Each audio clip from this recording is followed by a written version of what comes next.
All right, the fight of the night was Woodley and Luque, and performance of the night went to O'Malley and Francis Ngannou. They all won $50,000. Congratulations to them.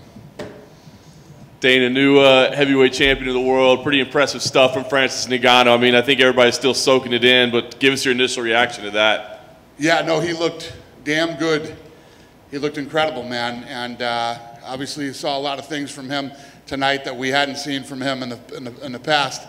Head kicks, leg kicks, really good grappling, takedown defense, scary. Yeah.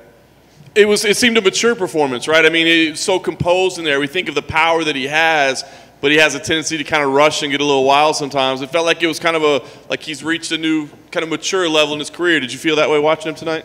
Did I feel like it was what? Like a mature performance from him. That was just much more patient and composed. Listen, he had that first fight with Stipe. He's had a lot of time to think about it, a lot of time to break down the tape and work on things that, you know, he was deficient in the first fight, and he did his job. He looked damn good tonight. And, you know, he even ate that big right hand that Stipe threw back at him when he was coming at him. It was a very impressive performance. Yeah.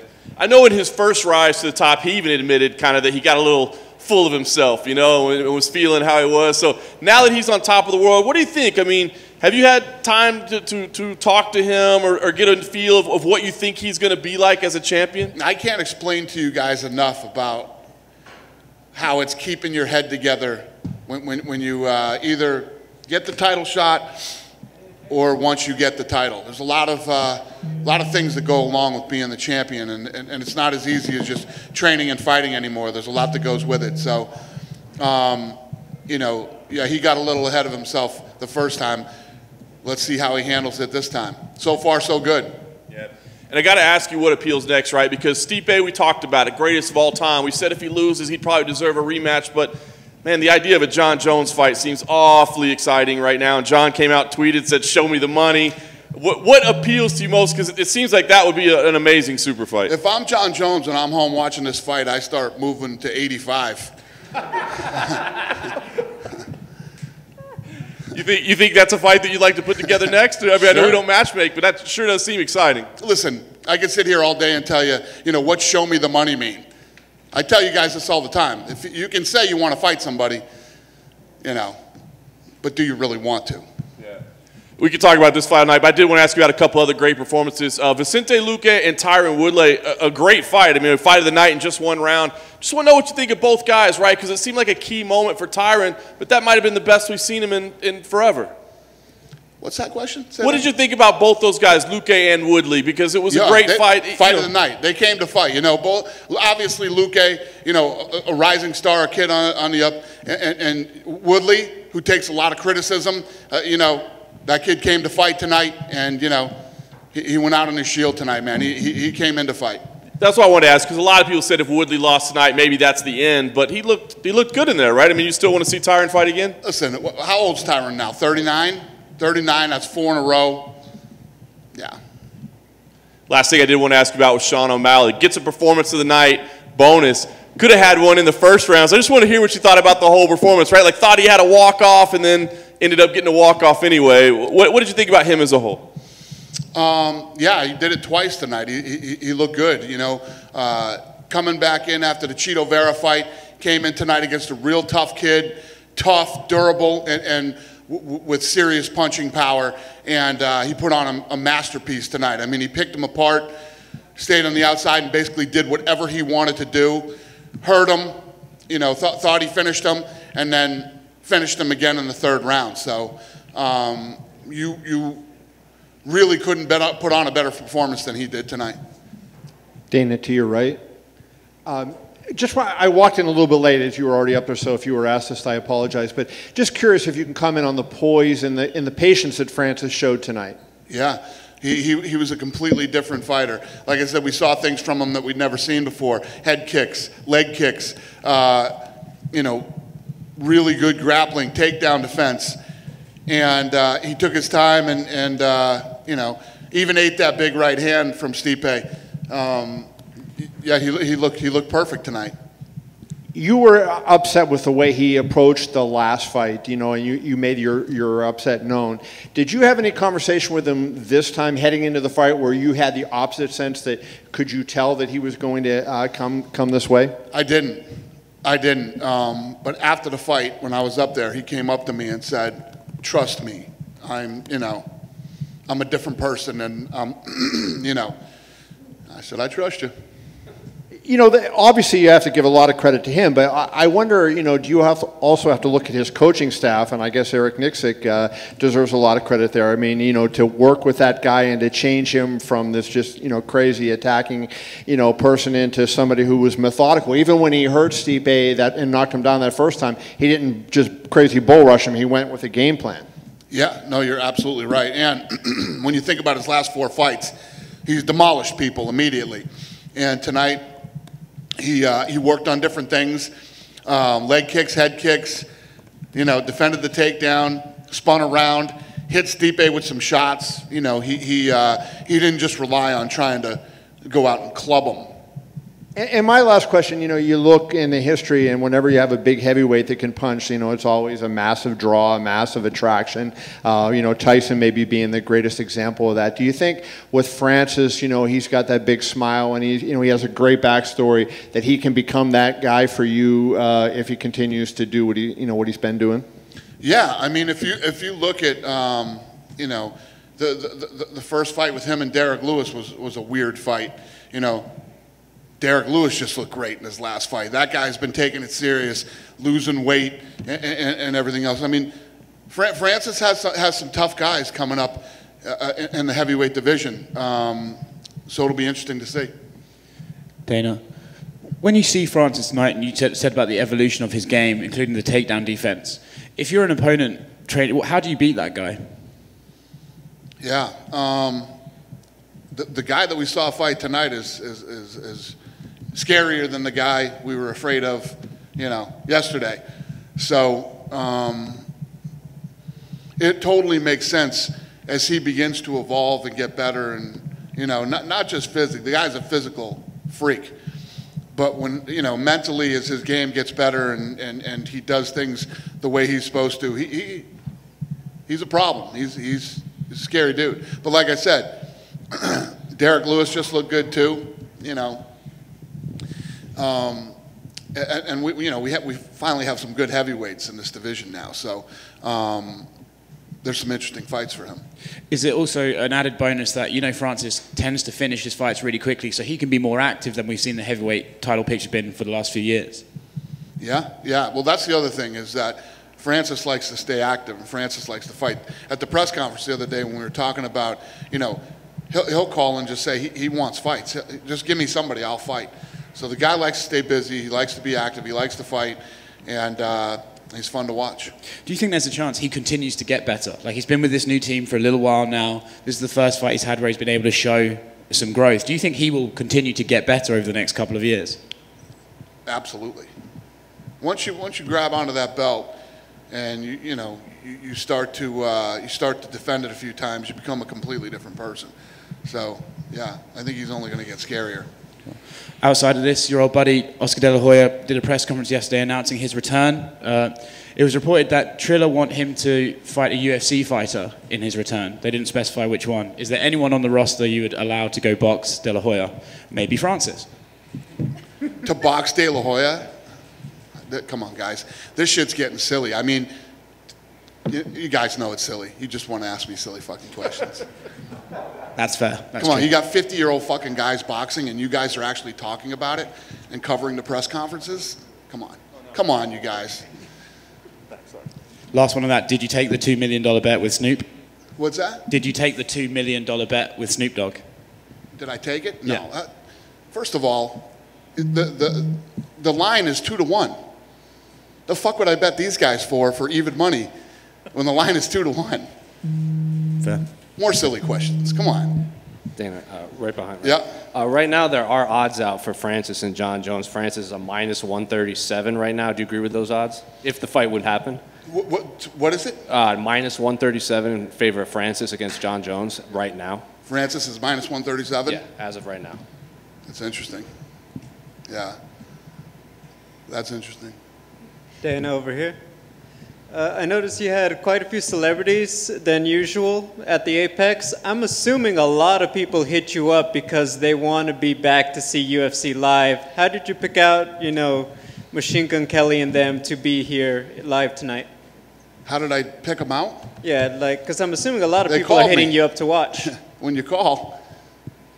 Secondly, Miranda Maverick, great performance on the main card, one of the top prospects, only 23 years old. Just what do you see for her? She says she wants to be a top 10 fighter in 2021. Yeah, we'll keep her busy. Yeah.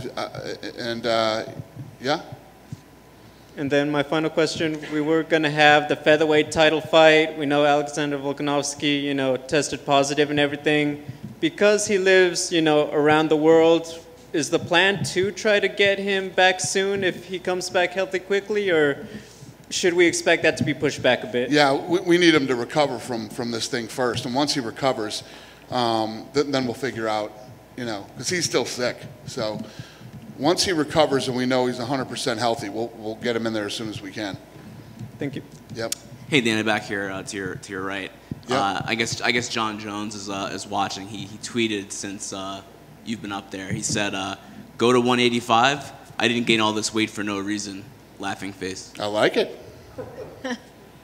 That sounds serious. That sounds serious then, John. Call Hunter right now. Is that We the can fight? make that fight tonight, John. Call Hunter right now. That's the fight to make. Would you say?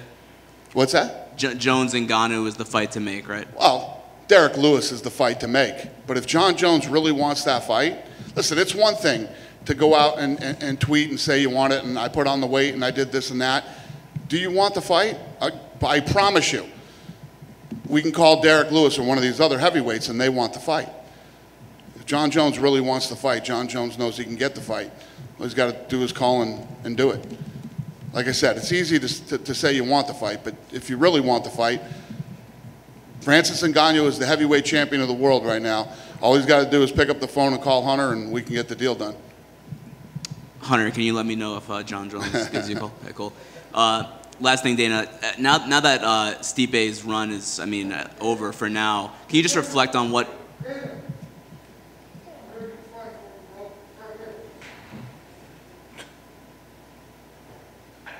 That was fucking weird, huh?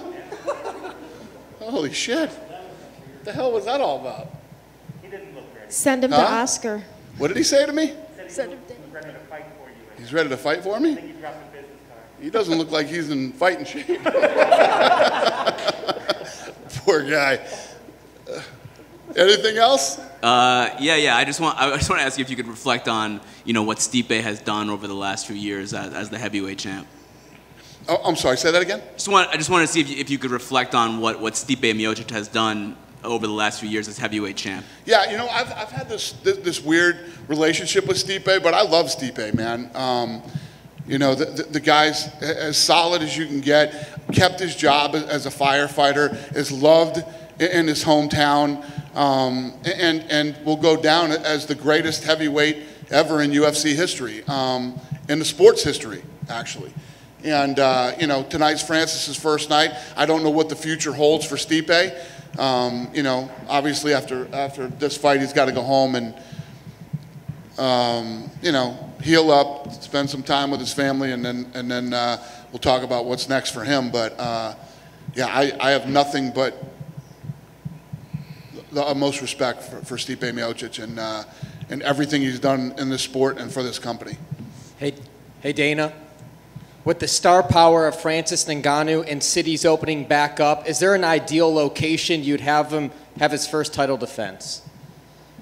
For Francis? Yes. Where's his first title defense? Yeah, an ideal location with cities opening I don't know. We got to see, as this stuff, what I'm hoping is we go to Jacksonville, then we go to Texas, and then, Vegas, and then we just keep rolling, with full sold-out events. So, obviously, Francis would be a Vegas, New York City, Fight Island guy, you know what I mean?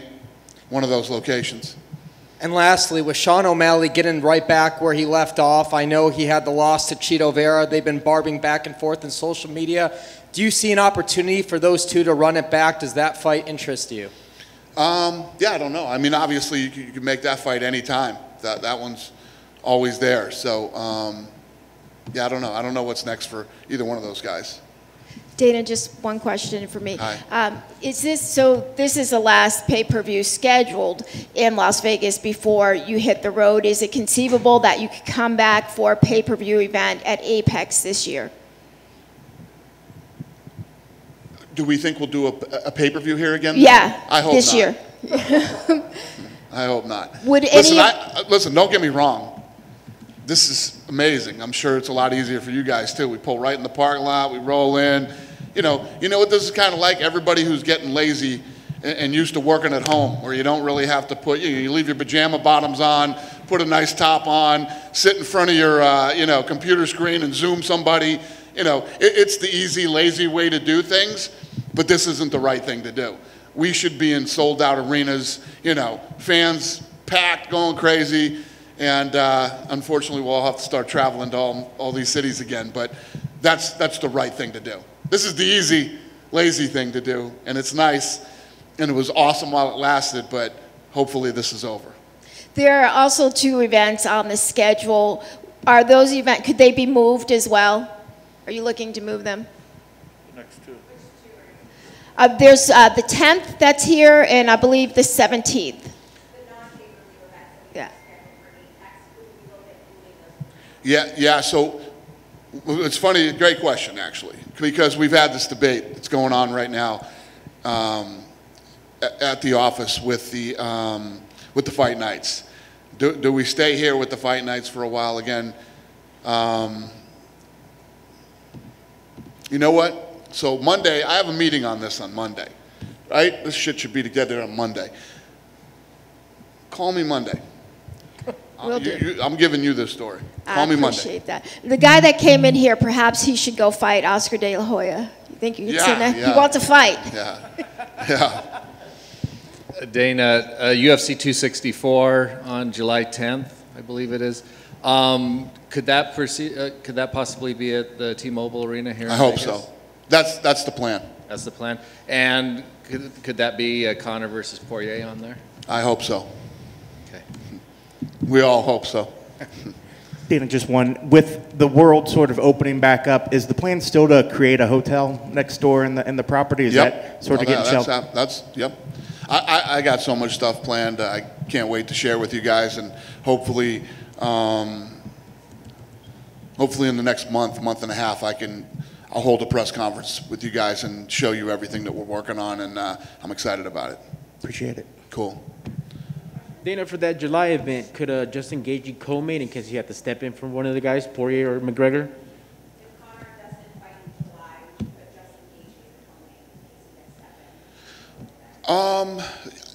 Yeah, we could do that, or he would be the backup.